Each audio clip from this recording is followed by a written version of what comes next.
What's going on, everybody? Eric Lindquist at Stochastic here on the Odd Chopper channel, coming to you with a Wednesday hump day edition of MLB and NBA Lindy's Leans, Likes, and Locks. Hit that like button, subscribe button, notification bell goes a long way for me. And this video goes a long way for you. That way you become a prize whenever great content is going live here at our little neck of the YouTube woods. And great content it was here on Tuesday, especially Lindy's long balls. Ended up on Ryan O'Hearn plus 950. It actually got up to plus 1,000 for like a second. If you're able to jump on that, awesome.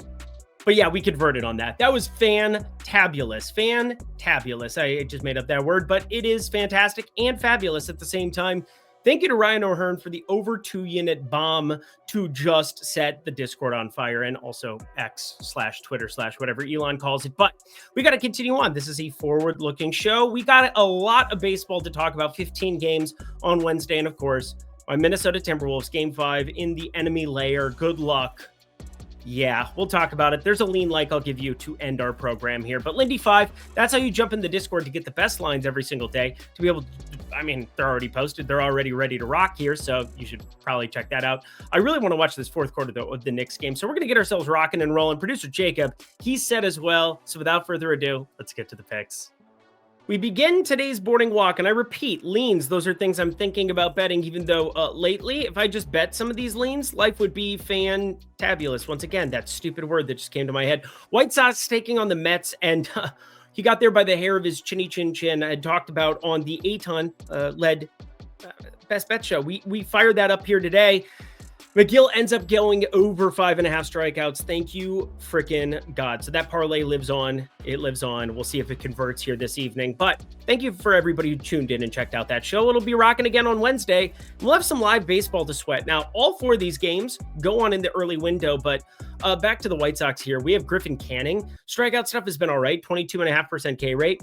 He's found ways of being successful this year. 2.88 ERA despite a 3.93 expected ERA, but it's Griffin Canning who did nothing for the Angels, even though he had pretty good stuff. And the Mets are just finding ways to succeed with these pitchers that kind of defy gravity and hard hit data and everything else that exists. Plus the strikeout stuff is up without sticky tack or anything like that. As for Shane Smith on the other side, though, he's appealing. 366 expected slugging is really good. Only a 5.3% barrel percentage.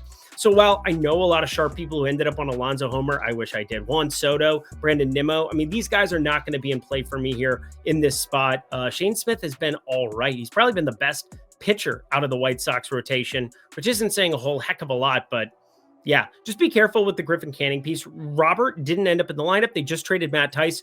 Wouldn't shock me to see the White Sox unload Robert before the deadline, which is still forever away. But yeah, trades are starting to leak in now. They want to be careful. And again, Logan O'Hoppe, it's hitting the head. And I don't know, conspiracy theories everywhere where certain teams, they're looking for a really good catcher here and there, or a really good outfielder where you can never have too many good outfielders. So pay attention to it. Robert, he needs a change of scenery. Yeah, but somebody's got to inherit some money. Ohtani Homer, yeah, that keeps just printing money, but I haven't bet it since Sunday. He goes yard again on Monday, goes yard again on Tuesday. We got Wednesday, and I'm sure he's going to go yard again. However, it's Slade Ciccone to start things off. He's probably only going to get one turn around the old rotation and then get ripped off. Clayton Kershaw is the more interesting guy because Clayton Kershaw, it hasn't been exactly the same. No strikeout stuff whatsoever with the slider, four-seam curveball, and obviously we know the Clayton Kershaw curveball is the calling card. But 11.5% K rate, getting hit up hard, 47.4%, and a 15.4% walk rate. He's been rusty. He's working himself back in, and obviously the Dodgers, they'll take anything they can get from anybody with an arm that is functioning, because that is not something that exists with a lot of these Dodger starters. Just don't know if I can take advantage of that in progressive with righty power. Giants, Detroit, San Francisco money line. This one is again, these are leans and things I'm thinking about betting because they're the best available play at this point in time as of recording.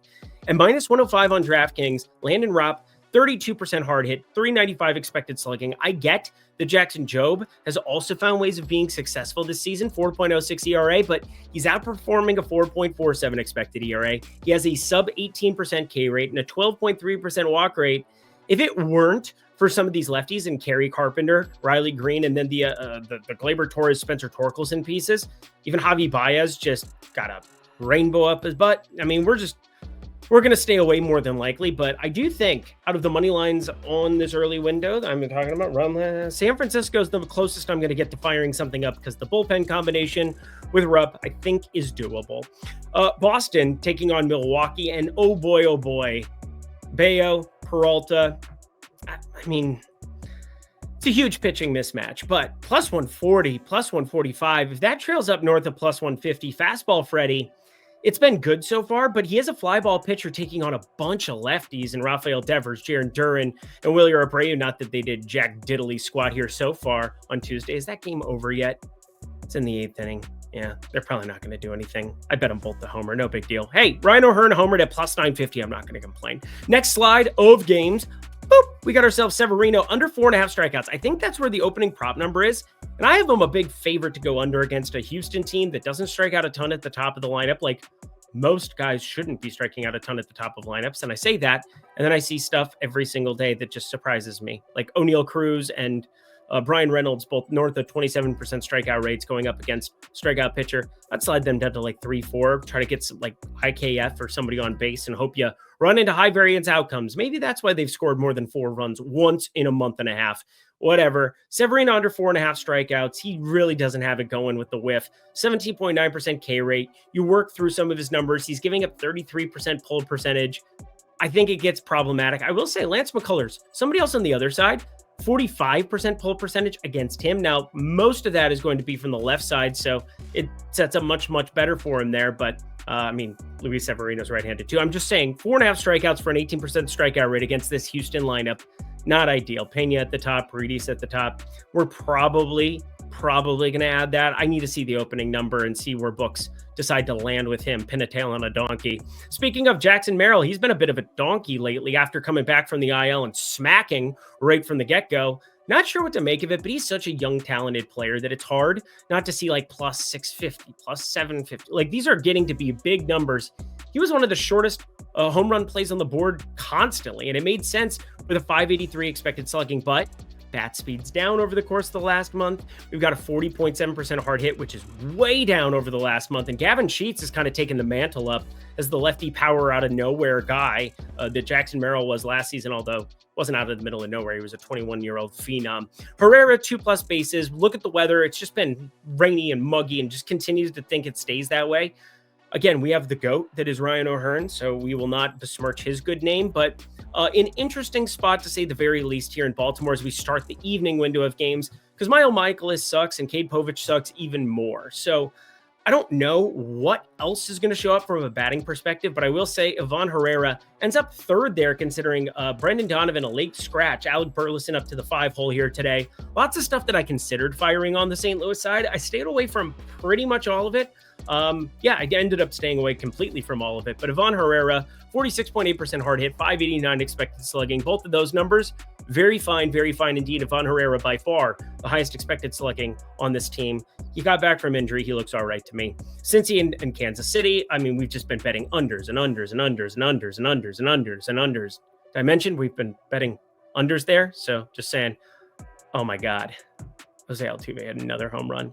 Why can I not get a home run from Walker or Paredes? Like, what did I do? What did I do to deserve this pain? Altuve hits only place it's a home run is Minute Maid, like 95 exit velocity homer. It's just so dumb. Whatever. We're talking Cincy, Kansas City.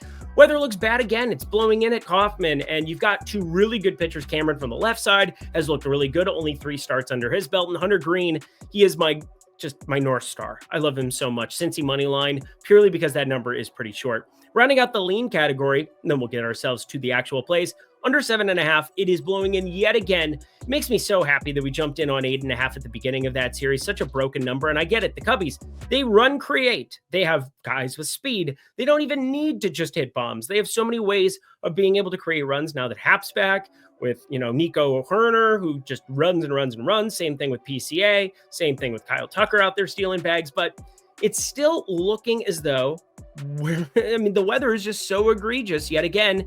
And it wasn't encapsulated with that first line that we got with Palmquist versus Tyon. And now we got Tanner Gordon, Matthew Boyd. I trust both of these pitchers a lot more than those 2 aforementioned dudes. So I'm going to entertain it. Haven't played it yet.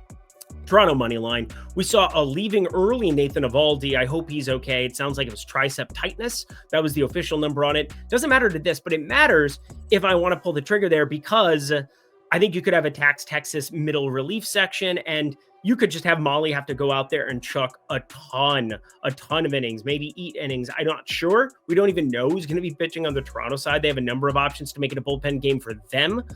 But I think Eric Lauer gets the start. He's had a 24.6% K rate. And boy, oh boy, these Texas Rangers against lefties brutal. Against everybody. I mean, Bowden Francis looks extremely functional. I watched 4 innings of that game while watching the basketball game. So we'll stay away for now. But lots of plays coming your way next. But first, Tails, this is how you get the plays early. Lindy 5, friends, Lindy 5. That's how you get Ryan O'Hearn bombs added directly into one place in the Discord and the Odd Shopper app. Both of those lovely companion pieces. But speaking of companion pieces, I've got friends. Believe it or not, I do. I have 2 of them. Greg Ehrenberg in the futures market and my friend Eitan Shander firing up parlays, firing up goodness on a day in, day out basis. Look at Greg. Look at Eitan. These are beautiful things. This is exclusively in the Tails Discord, and it is myself and those 2 lovely humans giving you information, giving you constant feedback on your plays, and I'm giving you pick'em cards, and I'm giving you all of the best bets and all of the best numbers every single day that I can find. And that is just $5 for a week to try it out here. Less than $1 a day. Look, it's not even $7 for 7 days. Look at that. Less than $1 a day to come in and get the plays early and plays that don't always show up. Hey, I ended up on Jalen Brunson, 29.5 points. That did not show up on this one. I could not believe I ended up playing it. It was the squares of square plays. Don't care. You know why? Because it gets posted in the Discord with the bet ticket and you are ready to rock. Lindy 5, friends. Now, let's get to the likes. When we begin our boarding walk, I will say also, you can sign up for that down below. The 95 Tails. Anyway, my Minnesota Twins taking on Tampa Bay, and boy, oh boy, oh boy, nothing, absolutely nothing doing in offense the first 2 games of the series. We end up pushing out of the middle of nowhere because of late offense in the, on Monday's game. Tuesday, thank God we stayed away from the total, but I ended up on a quarter unit Brandon Lowe. It was basically just offering to the gods for O'Hearn. Have you guys gotten sick of hearing O'Hearn? Stop. But anyway, Minnesota taking on Tampa in this one. And it's true Rasmussen has been very functional for Tampa. And Pablo Lopez, 4 kids. And I got to take all of that ass to Chopez. Okay, get your kids. And we got the Benz. I love that. Haven't done it in a while. However, there is weather pending. Looking at it now, there is weather pending. Pay attention to the weather. I almost just made this a lean, but in case it just gets rained out, I doubt it will because this is a 1 p.m. start time, but it's supposed to be like 90, humid, wind blowing out slightly again there. So pay attention to the rain. Let the rain fall down. But Pablo Lopez, despite the fact that I love him so much, giving up more contact, 7 hits last time out against Kansas City. He's also had a pretty easy run of it. Listen to the matchups he's had so far this season. St. Louis, the White Sox, Kansas City, the Angels, the Guardians, the Orioles, the Giants, the Brewers, the Kansas City Royals. I don't consider any of them top 10 offenses, and I don't really consider Tampa Bay a top 10 offense, but the game environment freaks me out, and the fact that he's faced absolutely freaking nobody is a little bit problematic when you see amazing metrics, 32% hard hit, 26.6% K rate. So I'm just kind of doing the transitive property to some extent here. And I'm just seeing Drew Rasmussen giving up a little bit more hard contact than I'd want to see, 41.4%, 90.5% exit velocity. 8's the recurring number everywhere. I don't agree with it. It should be closer to that 8.5, 9 number. So over, obviously it's not all that advantageous, but hey, 4-4 gives you that automatic over. That's always a good feeling as opposed to, I guess it would be on 8.5 as well. But just saying, there's a couple more outs. The half run isn't all that valuable here. If you want to push it to the 8.5 where you get plus money, don't completely hate it. Don't completely hate it at all. Just seems like totals come in bunches for me. We got Pittsburgh and Arizona, and the roof will be closed because it's a bazillion degrees in Arizona, just pointing it out there. But right here with the Pittsburgh Pirates, you get Paul Skeens versus Zach Allen, which doesn't exactly scream offense, does it? But 11% barrel percentage given up by Zach Allen. And then we factor in Corbin Carroll and Ketel Marte getting the night off, and Pavin Smith and Josh Naylor and Geraldo Perdomo, dude, who can, flip it around and make it upside down. 341 xWOBA. That's nice to have in the 9 hole where he's kind of been here against righties. I don't know. This is a low number at 7.5, and I get it. I love Paul Skeens just as much as you, just as much as everybody in Pittsburgh. Like, he's a gem. 2.36 ERA, 2.55 expected ERA. But the same thing when you talk about who has he faced. Look at this lineup.